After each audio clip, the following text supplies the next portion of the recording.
Good morning everyone. তো সকলোৱে কেনেকুৱা আছে? আশা কৰি ভালে আছে। তো কালি SLPRত নোটিছ আহিছে কি আসাম পুলিচৰ এডমিট কাৰ্ড আহি গ'ল। সাব ইন্সপেক্টৰ কনষ্টেবল ইন্সপেক্টৰৰ কাৰণে ইণ্টাৰভিউৰ কাৰণে 7 তাৰিখৰ কাৰণে 7 তাৰিখত এক্সাম হ'ব। তাৰপিছত আপোনালোকে ভাবি আছে কি আমাৰ ABUP কেতিয়া হ'ব আমাৰ ইণ্টাৰভিউটো? আমাৰ ইণ্টাৰভিউটো বেছি দিন নহ'ব।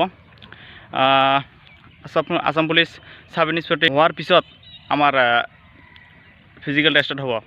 তাৰ পিছে সাব ইন্সপেক্টৰ তাৰ ভাইবাৰ নিউজটো আহিব। তো আপোনালোকে বেছিভাগে ৰানিং কৰক আৰু এক্সামৰ কাৰণে প্ৰিপাৰেশ্যন কৰি থাকক আৰু সকলে চিন্তা নকৰি ভালে ৰানিংটো চিন্তা কৰি থাকক। বেছিভাগে ৰানিঙত নম্বৰ নানে, এক্সামৰ কাৰণে টেনশ্যন কৰে। এক্সামৰ কাৰণে টেনশ্যন কৰি লাভ নাই। আপোনালোকে বেছিভাগে এক্সাম বহুত ইজি হয়। আপোনালোকে বেছিভাগে আগত ৰানিংটোত ফ'কাছ কৰক, তাৰ পিছে হৈ যাব।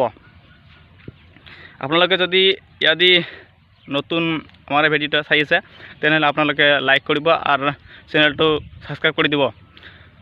জয় হিন্দ জাতীয়।